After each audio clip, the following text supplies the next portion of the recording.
"We'll figure something out," I said. "You haven't failed. You're the champion goat boy, all right? Juniper knows that. So do I." Grover closed his eyes. "Champion goat boy," he muttered dejectedly. A long time after he dozed off, I was still awake, watching the blue light of the Nature Channel wash over the stuffed trophy heads on gray walls. The next morning, we walked down to the cattle guard and said our goodbyes. "Nico, you can come with us," I blurted out. I guess I was thinking about my dream and how much the young boy Perdix reminded me of Nico. He shook his head. I don't think any of us had slept well in the Demon Ranch house, but Nico looked worse than anybody else. His eyes were red and his face was chalky. He was wrapped in a black robe that must have belonged to Grayan, because it was 3 sizes too big even for a grown man. "I need time to think."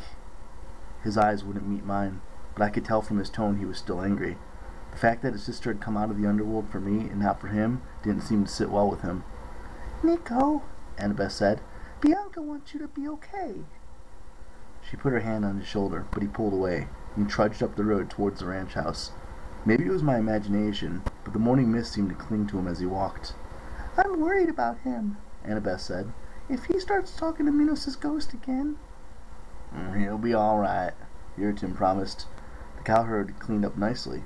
He was wearing new blue jeans and a clean western shirt he'd even trimmed his beard.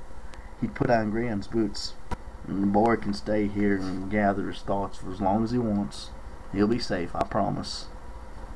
"What about you?" I asked. Riordan scratched Orpheus behind the chin. Then the other one.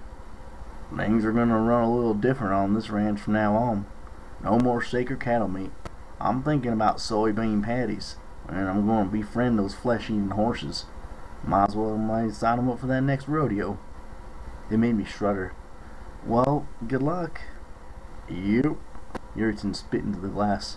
"I reckon you'll be looking for Daedalus' workshop now." Annabeth's eyes lit up. "Can you help us?" Riordan studied the cattle guard. I got the feeling the subject of Daedalus' workshop made him uncomfortable. "Don't know where it is, but Festus probably would." "That's what Hera said," Annabeth agreed. "But how do we find Festus?"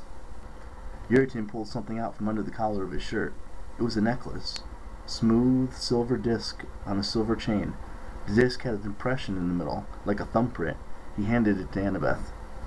"Festus comes here from time to time," Riordan said. "Studies the animals and such so that he can make bronze automaton copies. Last time I did him a favor, and a little trick he wanted to play on my dad Ares and Aphrodite. He gave me this chain in gratitude. Said if I ever needed to find him, the disc would lead me to his forges, but only once." "You're going to give it to me?" Annabeth said. Riordan blushed. "I don't need to see the forges, miss. You got enough to do here. Just press the button and you'll be on your way." Annabeth pressed the button and the disc sprang to life. It grew 8 metallic legs. Annabeth shrieked and dropped it.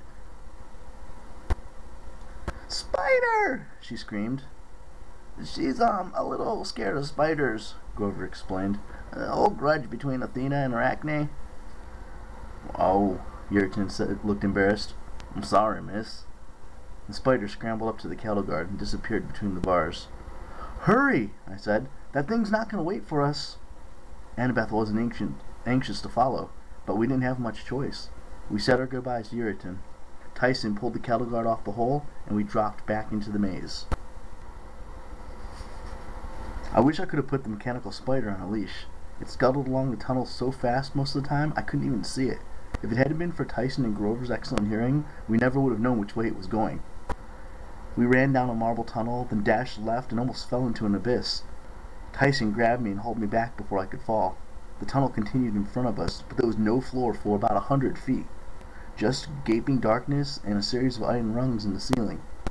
The mechanical spider was about halfway across, swinging from bar to bar by shooting out metal web fibers. "Monkey bars," Annabeth said. "I'm great at these."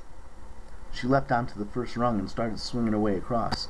She was scared of tiny spiders, but not of plummeting to her death from a set of monkey bars. Go figure. Annabeth got to the opposite side and ran off after the spider. I followed. When I got across, I looked back and saw Tyson giving Grover a piggyback ride. Or was it a goatee back ride?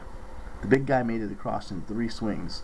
which was a good thing since just as he landed, the last iron bar ripped free from under his weight.